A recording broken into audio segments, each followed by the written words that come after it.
Hey y'all, John's here. I'm back again today with another tutorial. Today we're going to be looking over how to create your own custom boss in your own custom quest. I covered this a little bit in my quest tutorial video, but I really didn't get into it at all, and quite a few people have asked more about it, so here I am. But enough dilly-dallying. If you want, there should be timestamps in the description. I'm not really sure how those work. They're probably down there. And I apologize for the audio that sounds like it has been deep fried in a Kentucky Fried Chicken kitchen. Say that 10 times fast. But my normal microphone is no work. So we're going with this instead. But with all that out of the way, let's just get right into the tutorial. One thing about this I will say though is that you do already need to have your boss model made and the animations for its attacks, however those might work. Just before we start here, here's a little preview of what it should look like. You're going to notice fairly big state machine, some counters, your boss here. I just did this little Roblox Minecraft looking guy. A start animation, at least one attack animation, and a death animation. But once you have your boss and the animations done, we can get right to the process. You're going to want to start, as always, by taking out your maker pen. And we're going to go to Create, Palette, and we're going to go to Search. And to begin, we will go with State Machine. Now, as you'll notice here, all the chips that I will be using in this video are both available in CV1 and in CV2. I'm going to be doing it in CV1 just because that's what I'm more familiar with and it's more simple, at least in my opinion. But I would recommend using CV2 if you know your way around it, as it takes up a lot less ink, the processing power is a lot faster, and it's just more sleek to use. But anyway, I will grab a state machine and 5 states. Paste one here, and copy it down a few times.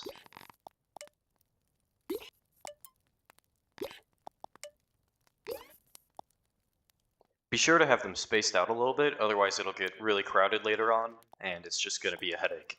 Next, we're going to start by connecting the states. So we take the main state machine, connect it right there, and we'll set this first state to connect to the next one, and the next one, and the next one, and the next one, kind of like a little snake. Only other thing we need to do is connect the state right here back up to this one, and connect to this one down to the bottom left.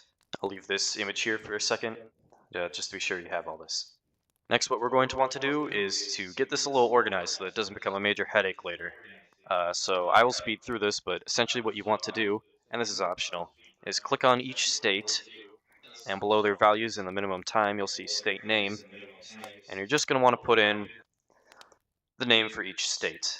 I'll skip ahead to once they're all named, but essentially what you want them to be is something along the lines of before the battle, battle start, attack 1, attack 2, and defeat.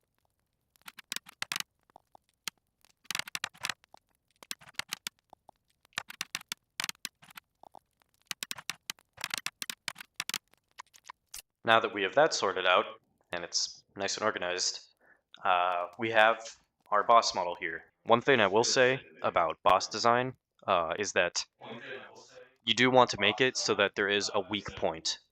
For this guy here, we got the headspace is where damage will be dealt. And you're also going to want to get some kill zones, which, particularly if you're unaware, is just a trigger zone.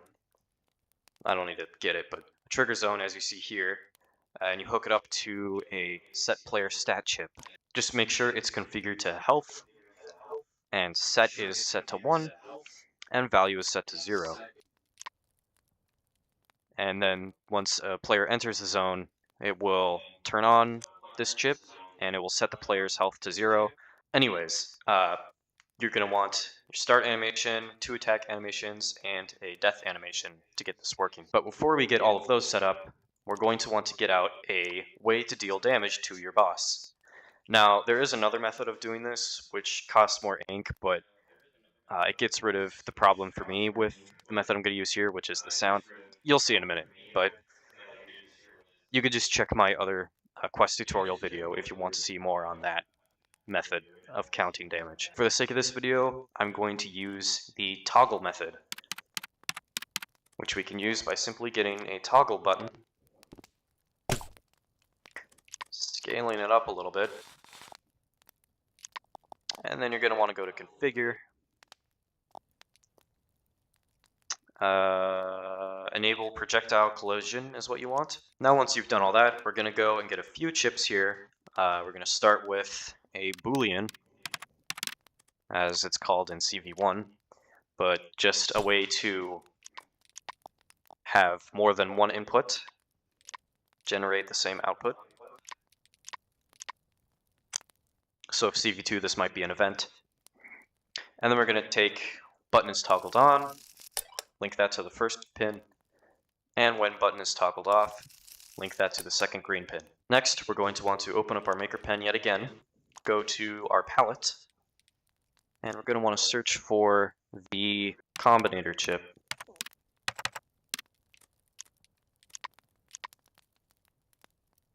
And we'll paste that in. We can leave it just as an addition for now, but what you want to do is take the output, the red pin, and connect it back to the first input red pin. We're just going to place that here. Lastly, what you're going to need is a comparator chip, which is already in the results.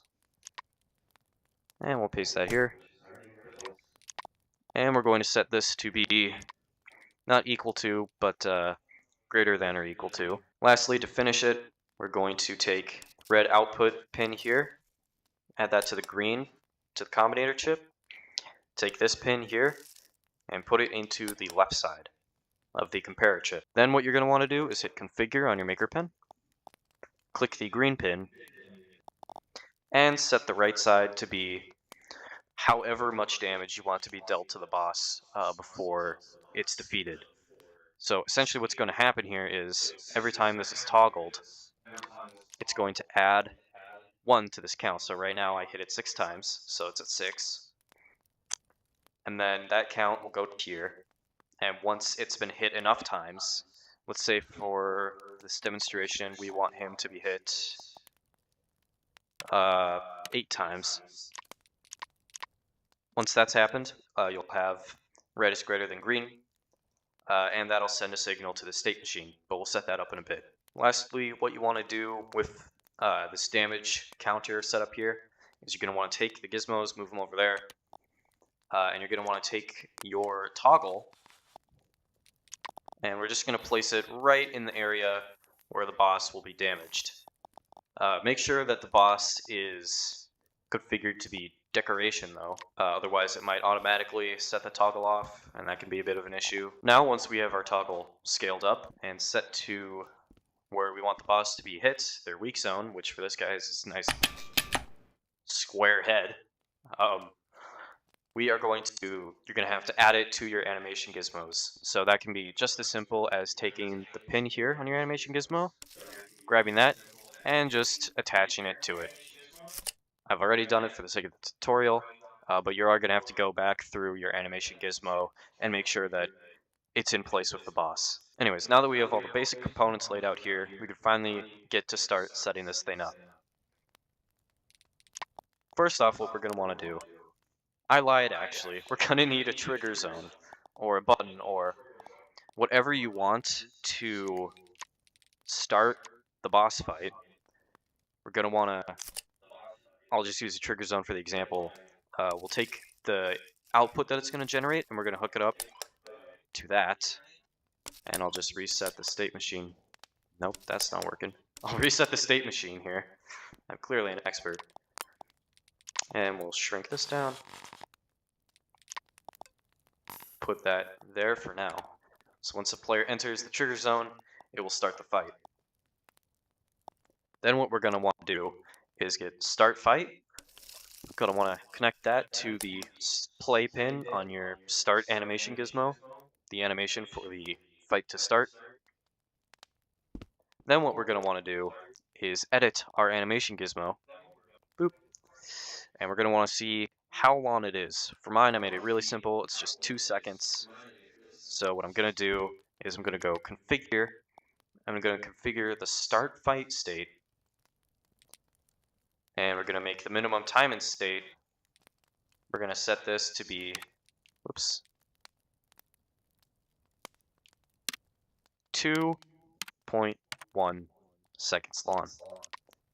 You can make it 2 and it'll probably be fine, but I like to add that extra tenth of a second in there just to be safe. Now, when someone goes in the trigger zone, the fight will start. It'll play the animation, and then it will automatically move into the actual fight part of the fight, which we'll set up now. So now that we have that set up, we're going to take our counter here, which you might have to reset it if you accidentally hit the toggle a bit by inputting into the reset pin, but it should be at 0 right now. What you're going to want to do is you're going to take the red pin and hook it up to these two activate doohickeys. I don't know what you want to call them. And then what we're going to do is we're going to want to take the green pin, else, and we're going to want to hook it to the two activates connecting our attack 1 and our attack. Now what we're going to want to do is look at our attack 1 and our attack 2, and we're going to want to do the same thing we did with the start fight, which is to edit the attacks. So I'll go to my first attack here, which is this one, 4 seconds long. I'll configure attack 1 to be 4.1 seconds long. And then I'll look at our other attack here, 3 seconds. So I'll configure attack 2 to be 3.1 seconds long. Now what'll happen is once the fight starts and the start animation is played, the boss will start attacking, and it'll switch between these two attacks. If you want, if you have more attacks, you can add them in a string. You can make it like a really complex pattern, like kind of long, but like if players play it enough, they'll eventually get to memorize it. I've done that a lot with my own bosses, but just for this basic demonstration, we're going to start with 2 attacks. And if you want to add more, you just have to make sure that the state that's controlling them is connected to fight end, and the pins are still connected in the right way. And make sure that it's just in a basic pattern where it connects back. I don't know if anything I just said made any sense. I hope it did. But anyways, finish up here, we're going to take attack 1 here. Going to take the red pin, connect it to our attack animation, and then we're going to take the red pin for attack 2, and we're going to attach that to our second attack animation. And then we're going to take fight end, and we're going to attach that red pin to the red animation. The thing I'll say is that you might want to give the minimum time in your states, a little extra time so that the boss isn't just constantly throwing punches. So I'll make this like 4.5, add a couple milliseconds in there. That's probably not the right term. We'll just make it so the boss is a little less aggressive. For the record, I think this method works with most weapons. There might be some it doesn't, and like maybe with like whips or something, and if that's the case, you're going to have to use the other counter method, which again, check out my other quest tutorial video to see that. Now all we have to do is hit the edit pin, and set our start animation back to its first frame. Very last thing we have to do before it should be fully functional is we're going to go to configure, hit our pre-fight state, and we're going to want to turn on value 1 to 1, and we're going to want to do the same thing with the fight end state. And it's probably a safe bet to do it with start fight too. Then what we're going to want to do is we're going to want to take that first value, and we're going to want to connect it to the lock-unlock pin. Now what that'll do is it just makes it so you can't damage the boss once it's dead, or before the fight even begins. And that should make sure that players can't, cheat their way through it by maybe sneaking around your starter point and starting to attack them right away. Now once we have all of that done, I will start the demonstration. So what will happen is we'll go into the input that starts the fight, and now he plays his opening animation. And as we can see here, he'll be going through his 2 attacks. What we're going to want to do is pick up our bow, or whatever weapon, and we'll start doing some damage.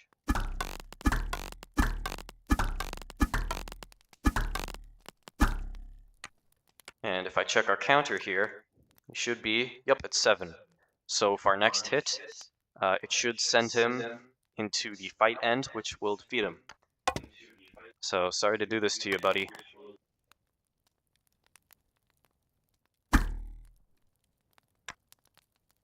And he's a goner. Something weird happened with the animation there. Not sure what that's all about. It shouldn't do that if you set everything right. But yeah, it works. Now the fight is over. You cannot damage him anymore. And then you can attach the pin here with fight end. And you could send that to whatever else you want to happen when the fight ends. And yeah, that should do it for the basic setup for your custom quest boss. Quickly here before we end the video, ignore that. Here's just a little demonstration of what a multi-phase boss would look like. So there would of course be an input to the battle. There would be battle start, and then instead of just going right into the attacks, there would be a phase 1, a phase 2, a defeat. And for each of the phases, you know, you'd have an input that would have it cycle through attacks.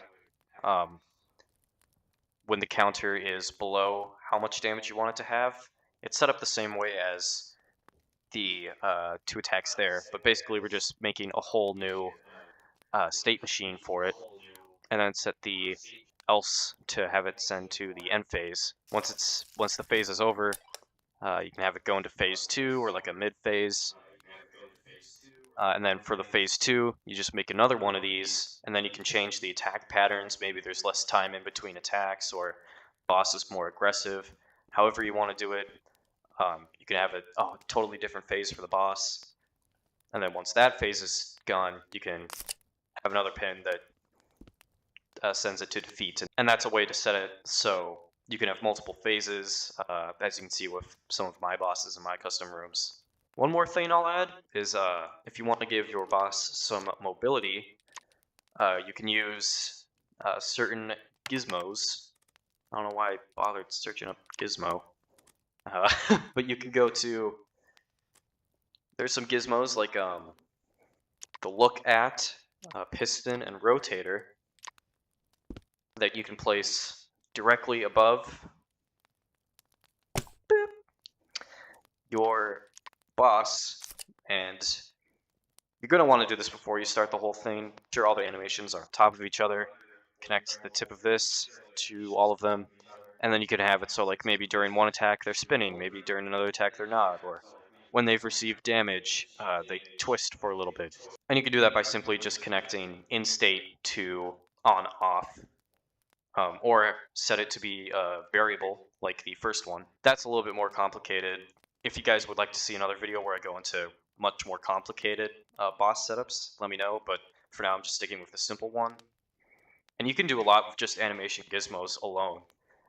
All it does is restrict you so that your boss has to stay put in one place at the end of each animation, of course. So there you have it. That is your basic setup for your own custom quest boss in your own custom quest. This goes along with my other custom quest tutorial video, which I've probably referenced for like the 3rd time in this video. You can check that out. I want to give a huge thanks to whatever his name is over here, the real sport through the whole thing. Love that guy. Thank you for watching. If you have any questions, please leave them in the comments, or if you have any tips that you think I skipped over because this is far from perfect, you can leave those down in the comments below too. I hope this helps some people out. There are a few people asking for this, and I hope that this, along with the normal quest tutorial video, help at least a few people out with their own endeavors, especially since my career in Rec Room making custom quests is kind of coming to a close here. I have a lot less time, and I know I've said this a lot, but I have a lot less time to work on projects and stuff, so I hope I can at least inspire some of you to work on your own stuff, and hopefully the genre of custom quest in Rec Room from small creators can live on. Thank you all for watching. I hope you have a wonderful rest of your day, and as always, keep doing your Rec Room best.